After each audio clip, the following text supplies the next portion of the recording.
할렐루야. 오늘은 우리 대한민국 강복 70주년을 기념하는 주일입니다. 특별히 우리 기독교인들은 나라와 민족을 위해서 기도하고 기쁨과 감사하는 마음을 늘 잃지 않아야 될 줄로 믿습니다. 2차 대전 직후 이탈리아 시칠리아 섬 한 작은 마을 중앙에 낡은 조그만 영화관이 있었답니다.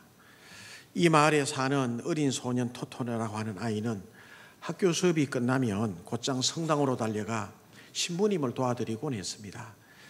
어린아이 토토가 신부님을 도와드린 것은 다름이 아니라 그 마을 작은 영화관에서 상영하는 모든 영화는 그 신부님이 미리 검열을 하기 때문에, 그래서 검열한 영화 필름을 가지고 영화관에 있는 아저씨에게 갖다 드리면 아저씨가 그것을 상영하는데 마음껏 영화를 볼 수 있기 때문입니다.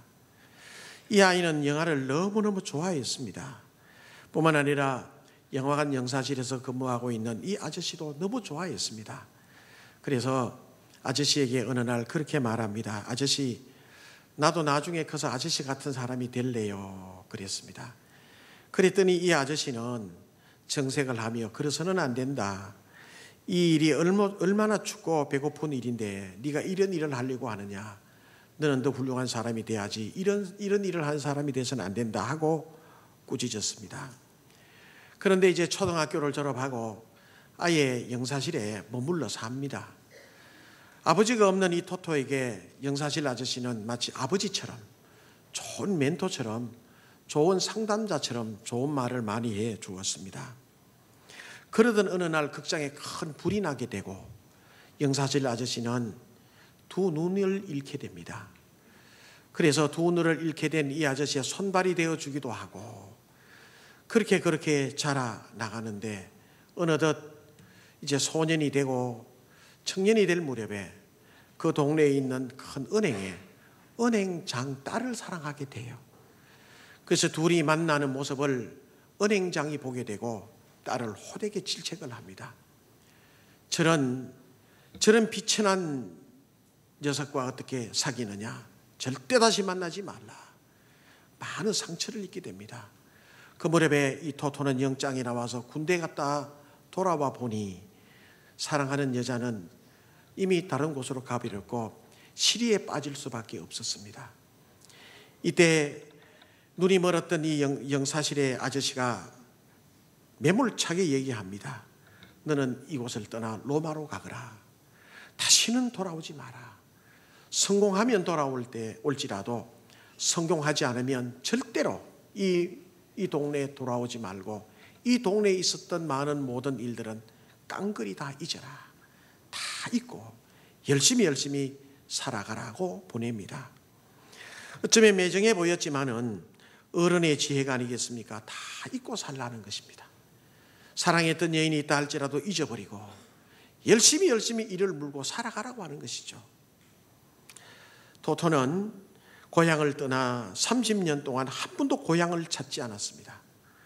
30년 후에 세계적인 영화 감독이 되어 대성공을 거두게 됩니다.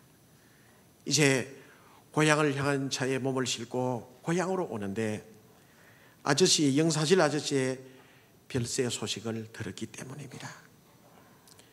그래서 고향으로 딱 돌아오는 이 줄거리가 영화 시네마 천국이라고 하는 영화의 큰 줄거리입니다. 어쩌면 아프고 고통스러운 일을 잊어버릴 수 있는 것은 분명히 축복일지도 모릅니다. 과거의 아픈 상처를 잊을 수 있었기 때문에 성공할 수도 있었겠죠. 과거의 아픈 상처에 마음을 계속 두고 과거에 받았던 상처, 쓰라린 상처만 계속 염두에 두고 있었다면 자기의 삶에 열심히 살지 못했을 것입니다. 사랑하는 사람과 헤어져야 하는 아픔도 있었겠죠. 그러나 잊어야 돼. 잊고 새로 살아야 하는 것입니다. 그러나 30년 후에 영사실 아저씨의 부음의 소식을 듣고 고향으로 돌아가는 이 토토의 모습을 본다면 잊은 것은 아닌 것 같아요. 아마도 꿈을 이루기 위해서 이를 악물고 살았을 뿐이지 결코 고향을 잊은 것은 아니었지 않겠나 생각을 해봅니다. 여러분, 우리가 이 세상을 살다가 보면 잊으면 좋을 것들이 참 많이 있어요. 빨리 잊어버려야 될 것들이 많이 있죠. 아픈 기억들, 상처받았던 기억들, 고통스러운 기억들 뿐만 아니라 안타까운 기억들, 이런 기억들은 빨리 잊어버리면 좋아요. 그런데 잊지 말아야 할 것도 있습니다. 인간으로서 마땅히 지켜야 할 도리는 잊지 말아야죠. 뿐만 아니라 마땅히 기억하고 있어야 될 부분들은 잊지 말아야 하는 것입니다. 오늘 말씀 보면 모압 평지에서 모세가 행한 설교, 모압 평지에서 가장 높은 산 느보산 비스가산 꼭대기에서 요단강이 보이고 요단강 건너에 가나안 땅이 보이고, 이렇게 요단강과 가나안 땅이 보이는 이 모압 평지에서 모세는 하나님의 백성들에게 당부하는 내용의 설교의 말씀이 신명기입니다. 이제 이 가나안 땅을 앞에 두고 있는 모세에게 하나님은 그렇게 말씀합니다. 모세야, 너는 이 땅에 들어가지 못할 것이다.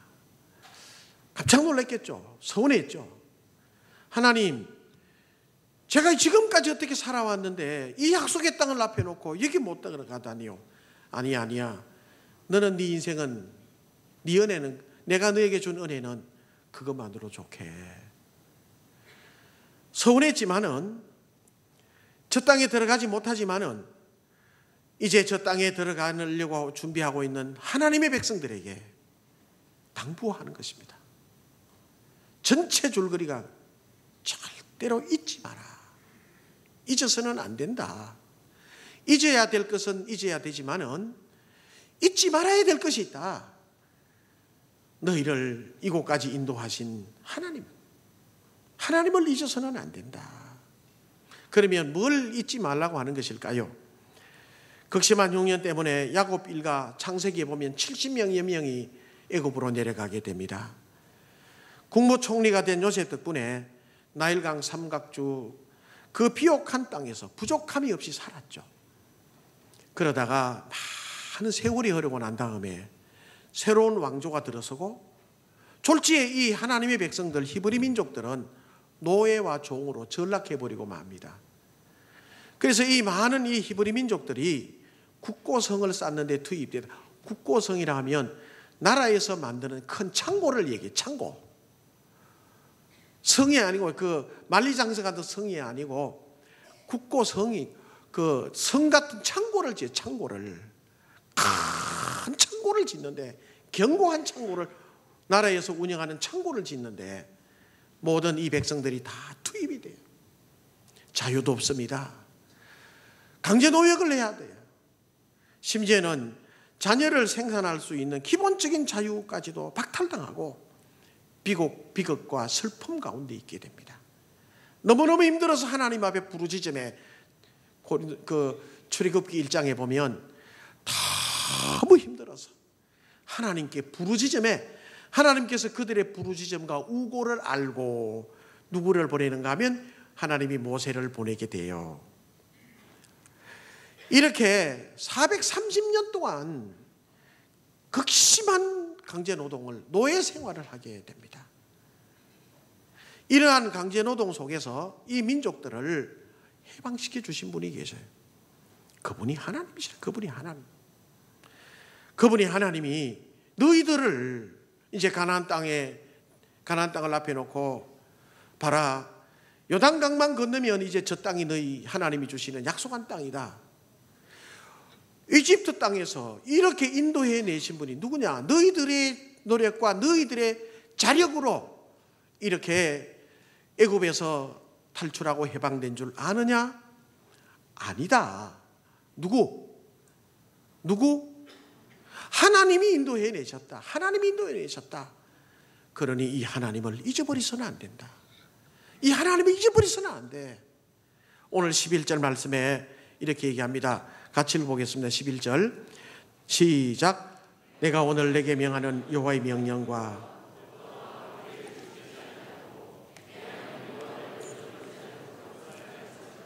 네 하나님 여호와를 잊어버리지 않도록 삼가라. 하나님이 너희들에게 이와 같이 자유를 줬고 해방을 줬고 은혜를 주었지 않느냐. 할렐루야. 그러니 신명기 전체의 내용, 한마디로 얘기하면 하나님을 잊지 말아라. 너희들이 들어가서 잘 사는 땅은 농사도 잘 되고, 너희들이 거기에서 캐는 돌들도 모두 철과 동들이라. 농사도 잘 되고 심지어는 가축들도 잘 될 수도 있다. 그렇다고 해서 너희들이 하나님을 잊으면 안 된다. 너희들을 해방시키고 인도해 주신 분이 누구냐? 하나님이시라는 거예요. 여러분, 성경을 읽다 보면 하나님의 백성 히브리 민족과 똑같은 민족이 있어요. 그게 어느 민족? 대한민국. 할렐루야. 그래서 일제시대 때 36년 동안 일제의 압박과 서름 속에 있던 백성들이 위로받았던 말씀이 출애굽이에요. 한국 백성들은요, 여러분, 일본이 침략의 칼날을 갈고 있을 때 우리 조상들은 당파 싸움에 진흙탕 속에 파묻혔죠. 당파 싸움 이런 거 좀 정치하는 분들이 안 할 수 없는지 모르겠어요. 너무 가슴이 아파. 그리고 우리 조상들도 그랬어요. 대대로 그랬어요. 당파 싸움 하느라고 정신이 없고 우상과 귀신을 숭배하며 정신없이 살았어요. 이러한 우리나라를 일본은 무력으로 점령했잖아요. 국권을 강탈하고 우리 민족과 민족혼을 말살시켜버렸어요. 그래서 멀쩡한 젊은 청년들을 끌고 가 한국 사람인데 일본 군복을 입혀가지고 총알바지로 앞에 내보냈어요. 그래서 한국 젊은이들이 자기 의지에 아닌 타의에 의해서 일본 사람들 옷을 입고 전쟁터에 나간 사람 얼마나 많은지 모르고, 젊은 여성들은 잡아다가 위안부로 다 끌어가고, 이런 것들이 세세히 밝혀지면 정말 우리 마음이 너무 아플 거예요. 일본 사람들이 우리에게 일본 사람들이라고 할 필요도 없을 것 같아요. 외놈들. 예. 얼마나 우리 한국이 대한민국을 짓밟았는지도 몰라. 특별히 모세오경, 요한계시록 이런 것들을 설교하지 못하게 했어요. 모세오경은요, 창세기, 출애굽기, 레위기, 민수기, 신명기, 요 모세가 썼던 5권이라서 모세오경이잖아요. 그 중에서도 특별히 출애굽기는 설교하지 못하게 했어요. 하나님의 백성들을 인도해낸 거, 하나님이 역사하신 거, 이것을 설교하고 기도하고 교회에서 얘기할 때 마치 한국 우리 교인들은 우리나라를 그렇게 인도해내시는 하나님의 손길처럼 시원해하고 아멘하고 기도하며 그렇게 하나님 앞에 예배 드릴 때마다 위로를 받았던 것이 출애굽기의 말씀이었어요.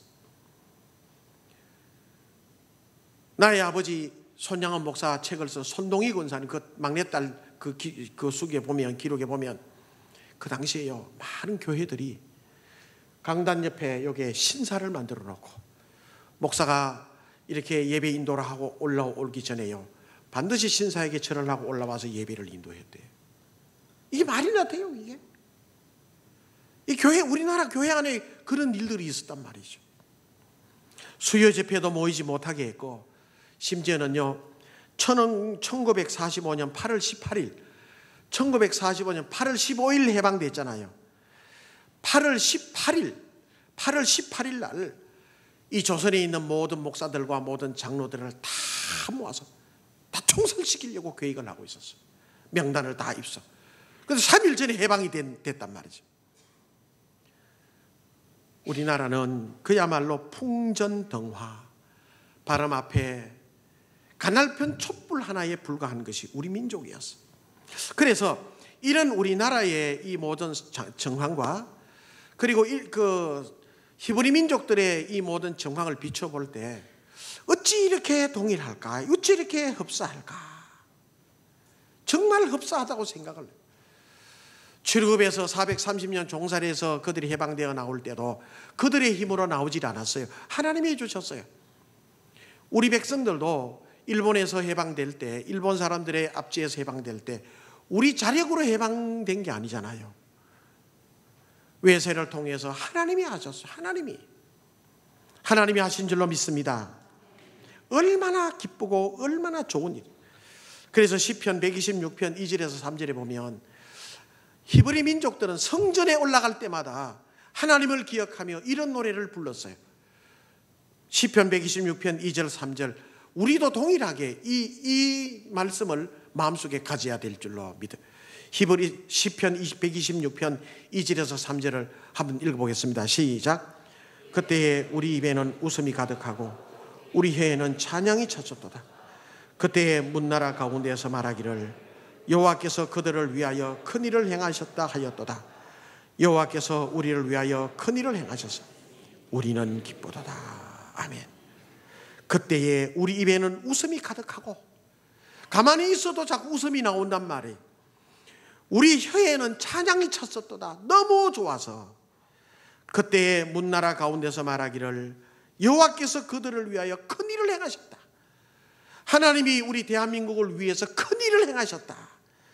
여호와께서 우리를 위하여 큰 일을 행하셨으니 우리는 기쁘도다. 할렐루야.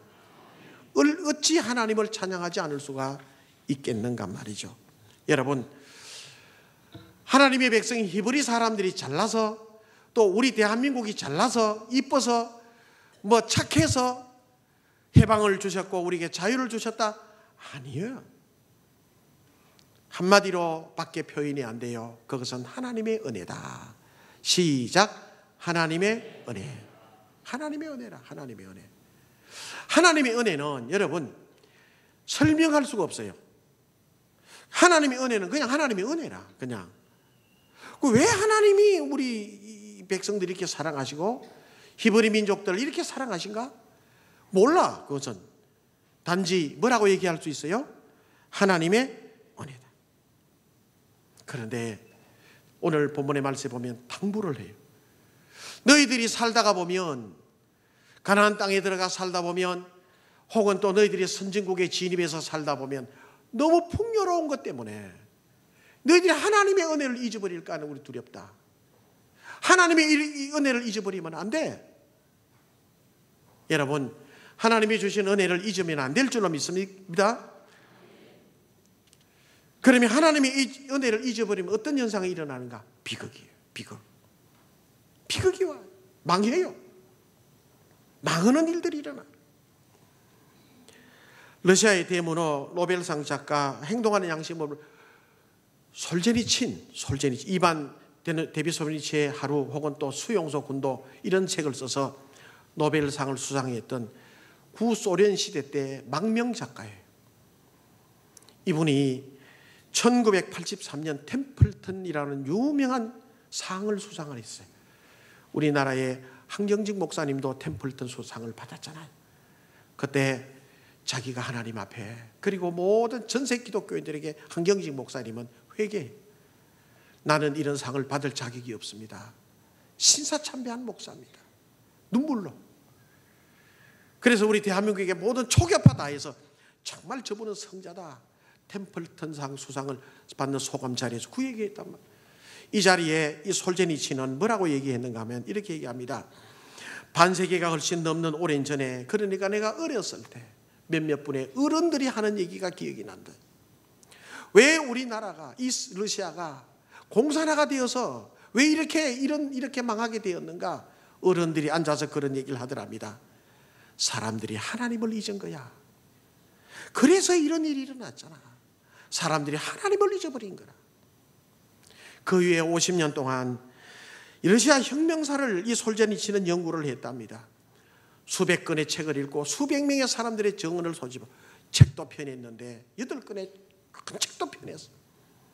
그러면서 자기에게 왜 우리 러시아에, 이 6천만 명 되는 러시아에 이런 재앙이 왔는가, 공산당의 재앙이 왔는가, 한마디로 자기에게 소감을 묻는다면 자기는 이렇게 얘기할 수 있다는 것.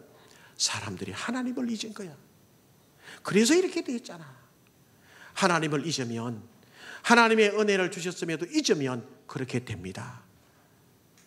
그러니까 모세는 하나님의 백성들에게 피를 토하듯이 하나님을 잊으면 안 된다. 하나님을 잊으면 안 된다. 여러분, 우리가 풍부하고 잘 살 때 그때 잘 믿어야 되죠. 근데 어렵고 힘들 때는 하나님 앞에 기도 많이 해요. 근데 조금 잘 산다 하면 안 되잖아. 그죠? 이게 문제라. 그 병이 도저히. 고린도전서 10장 12절 말씀에 보면 뭐라고 말씀하고 있는 거 읽어보겠습니다. 시작. 그런즉 성질로 생각하는 자는 넘어질까 조심해. 이제 우리나라도 선진국의 대열에 이제 곧 들어가려고 그런다 그래. 어제 텔레비에 보니까 요즘 KBS에 착 나오더라. 밤늦은 시간이지만 자꾸 눈에 끌려서 봐. 선진국 초입에 들어가서 이제. 그런데 여러분, 잘 산다 할 때 조심해야 돼. 잘 된다 할 때 조심해야 돼. 넘어져요. 정말 조심. 기억해야 돼. 여러분, 하나님의 은혜를 잊으면 안 됩니다. 하나님이 내 인생을 어떻게 이끌어왔으며 하나님이 내 삶을 어떻게 이끌어왔는가를, 여러분의 삶을 어떻게 이끌어왔는가를, 하나님이 우리 상주교회를 어떻게 이끌어왔는가를 잊으면 안 돼요. 잊으면 안 돼요. 허셀포드라고 하는 유명한 강해 설교자가 있어요. 미국의 목사님인데 우리나라 말로 번역해서 강해집 마 이렇게 여러 그 안에 보면 이런 내용이 있어요. 한 청년이 목사님을 찾아와서 목사님에게 기도를 부탁을 했어요. 목사님, 제가 사업을 새로 시작을 했는데 기도해 좀 해주십시오. 그래서 어떤 사업인가 묻고 그래 내가 기도하겠다 그러고 안수 기도해 줬습니다. 그리고 목사님은 그 이후에도 계속해서 그 청년을 위해서 사업을 위해서 기도했어요. 조금 어려움이 있다가도 잘 되고 힘들다가도 더 잘 되고 삐끗삐끗하다가도 되고 한 사업이 많이 번창이 됐어요. 또 다른 또 계열 회사도 만들고 막 정말로 큰 회사가 됐어요. 그러면서 교회에 보이질 않는구나. 여러분 어때요? 힘들 때 교회 더 잘 나와야 돼요? 아니면 잘 된다고 할 때 교회 더 잘 나와야 돼요? 여러분 어때요? 솔직히 얘기해 봐요 한번. 예? 잘 될 때 더 잘 나와야 되죠. 감사하는 마음으로 더 잘 나와야 안 되나요? 그렇죠? 왜 자꾸 웃어요 웃기는? 예. 여러분 어때요? 농사가 안 될 때 교회 더 잘 나와야 되나요? 잘 될 때 더 잘 나와야 되나요? 근데 이 청년이 교회에 안 보이는 거라 매주일마다.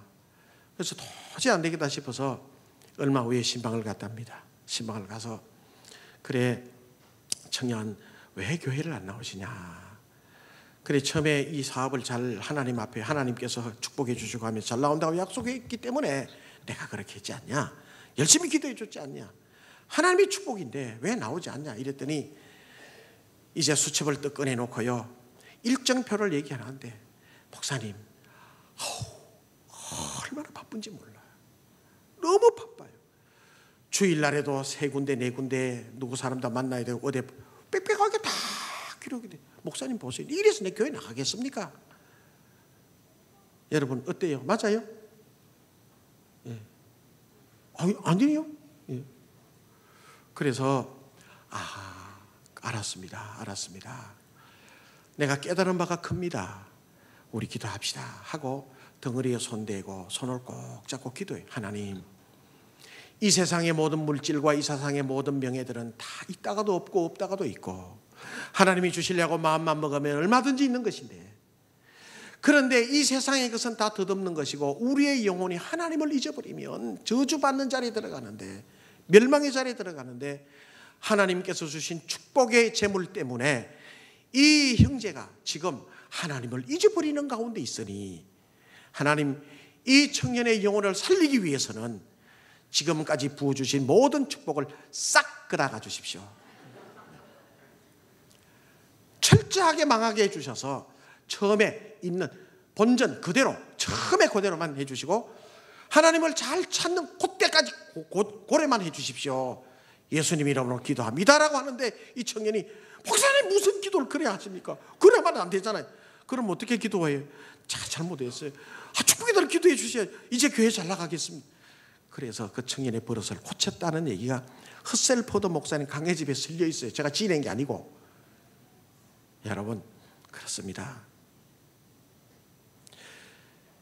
어려울 때 힘들 때 신앙이 좋을 수 있어요. 그런데 아무 문제가 없다고 할 때, 잘 된다고 할 때 넘어지기 쉬워요. 넘어지기 쉬워요. 예루살렘에 가면요, 성지순례 갔더니 예루살렘에 독일 나치가 600만 명의 유대인을 학살한 것을 기념해서 기념관을 세워뒀는데 그 기념관 이름이 헬라어로 히브리어로 야드바심, 기억하라. 그리고 그 안에요 전시실을 쫙 현대식으로 해놨어. 봤어. 그리고 그 앞에 그렇게 써붙여놨어요. 용서하라. 그러나 잊지는 말자. 이렇게. 용서는 해주되 잊지는 말잖아.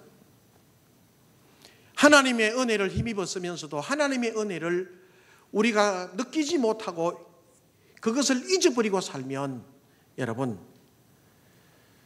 사람이 아니잖아요. 희망이 없어요. 물고기 IQ가 여러분 얼마라고 그러는지 아시죠? 물고기 IQ는 0.4라 그래요. 시간으로 따지면 3초라 그래요. 3초. 1초, 2초, 3초. 그래서 어릴 때 제가 동네 웅덩이 같은 데 가서 이렇게 그 짝대기를 해서 낚시를 많이 지렁이 끼어가 고기 잘 잡았어요. 그런데 가끔 이제 보면 어떤 현상이 일어나는가 하면 올라오다가 떨어지는 고기들이 있잖아요. 근데 하루 종일 이렇게 고기를 잡다 보면요, 어떤 고기들은 주둥이가 터진 게 올라오더라고. 이해가 안 됐어요. 이제 이해가 돼요. 물고기 이 IQ의 그 시간은요 3초라 그래요. 탁 해가 아야 하고 막 이 조그만 사람 죽을 뻔했네 하고 돌아서다가도 1초, 2초, 3초만 되면 잊어버리는 거라. 그러니까 낚시를 또 물어요. 여러분, 우리는 물고기다가 아니지 않습니까? 우린 사람이에요. 일본 사람들이요, 한국 사람들, 조선 사람들을 두려워하지 않는데 왜? 한국 사람들은 잘 잊어버린대. 우리 빨리 이걸 알아야 돼. 일본에서 누가 망언을 했다고 막 화형식을 하고 브랭카드를 걸어가지고 막 현수막으로 막 죽여라 이렇게 하다가도요, 그날 밤에는 일식집에 모인대요. 그래서 근하게 먹고 헤어진다네요. 이게 한국 사람이라고. 제가 그런 기사들을 참 많이 읽었어요. 이래서는 안 돼요. 왜 우리가 이래야 돼요? 잊어서는 안 돼요. 여러분, 우리가 잊지 않고 열심히 마음을 다지면서 해야 될 것이 몇 가지가 있어요. 첫째는 하나님의 은혜를 잊지 않고 그저 감사함으로 살아야 돼. 따라합니다. 감사함으로 살자. 그래, 무조건 감사해야 돼. 살아가다 보면 조금 힘든 일도 있고 조금 안 될 때도 있고 속상할 때도 있어요. 그러나 대국적으로 볼 때 그저 감사하자. 아멘. 감사하자. 하나님이 우리나라를 이렇게 지켜주셨고 나라가 있으니 우리가 있는 것이고 나라가 든든하고 강성한 우리 가정이 있는 것이고 할렐루야. 하나님이 지켜주신 가운데 감사하는 믿음을 가지게 되시길 주님의 이름으로 축원합니다. 두 번째는요, 나라와 민족을 위해서 기도할 줄 알아야 돼. 우리 상주교회는 평화 통일을 위해서 여러분 개인적인 기도 시간 될 때도 평화 통일을 위해서 하나님 앞에 간절히 기도하고 평화 통일되게 해달라고. 이제는 통일을 위해서 기도해요. 우리 교회는 하나님 앞에 나라와 민족을 위해서 기도하는 교회가 되시기를 주님의 이름으로 축원합니다. 여러분, 통성 기도할 때나 개인 기도할 때나 나라와 민족을 위해서 꼭 기도해 주시고, 특별히 정치하시는 분들이 당파 싸움 지륵탁 속에 들어가지 않고 정말 나라를 생각하고 백성을 생각할 수 있게 해달라고 기도할 수 있어야 돼. 아멘. 그 다음에 세 번째는요, 각자 주어진 자기의 일터에서 열심히 일을 해나가는 겁니다. 학교 선생님들은 강단에서 정말 자기에게 주어진 사명임을 알고 아이들에게 공부를 가르쳐요. 공무원들은 공직자에 있는 분들은요, 고위공직이든 또 낮은 공직자든 정말 정직하게 그 일들을 해야 돼요. 부정부패하지 말아야 돼요. 우리 대한민국에 있는 모든 공직자들이 부정부패하지 말고 기독교인들이라고 하면 정말 열심히 일하는 사람들이다. 깨끗한 사람들이다. 할렐루야. 이렇게 되도록 우리가 열심히 일하십시오. 어제 밤늦게까지 제가 그 광복 70주년 축하하고 쭉 봤는데요, 어느 한 50대 초반에 여성이 나왔어요. 근데 그분이 60년대 후반 70년대 초반에요, 이분이 공장에서 미신공이었더라고. 그래 가만히 생각해 보니까 저희들이 중학교 고등학교 다닐 때 그때 이제 공장 일을 했거든. 그래 우리는 이제 학교 다니면서 공장에서 일하면서 335 짝을 지어 점심을 먹거나 어디 왔다 갔다 하는 여성들을 보면 우리가 놀렸단 말이죠. 저 봐라, 저 공순이 있다, 공순이 공돌이다 이렇게 하고. 그런데 그분들이 우리나라 산업의 역군이었어요. 그분이 그렇게 얘기를 하더라고. 그 당시에 그렇게 일하며 밤에는 밤에 돌아가 방송을 틀어놓고 공부를 하고 열심히 살았다는 거라. 그때는 몰랐는데 지금 지나고 보니까 대한민국 발전의 초석이 돼도 지금 굉장히 뿌듯함을 느끼게 된다. 여러분, 목사는 목사 일을 감당하고 여러분들 농사 지으시는 분들 자기의 일 분야에서 열심히 일하는 거예요. 정말 열심히 정직하게 살아나가다 보면 우리 대한민국이 하나님 보시기에 얼마나 아름다운 나라가 될까요? 할렐루야. 나라를 위해서 기도하고 또 이 민족 이 백성을 위해서 기도하고 감사하고 지역사회를 섬기면서 열심히 우리에게 주어진 우리의 일터 열심히 살아나가는 것입니다. 그럴 때 하나님이 기뻐하시는 은혜로운 대한민국이 또한 도약되는 역사가 일어나게 될 줄로 믿습니다. 여러분, 하나님이 일제 36년 동안 그 압박과 서름 속에서 우리나라를 해방시켜 주신 것 하나님이 해주셨어. 잊으면 안 돼. 잊지 말고 주님 바라보며 하나님 앞에 감사하는 마음으로 열심히 살아나갈 수 있는 우리 모두가 되시기를, 우리 상주의 모든 성도님들이 되시기를 주님의 이름으로 축원합니다.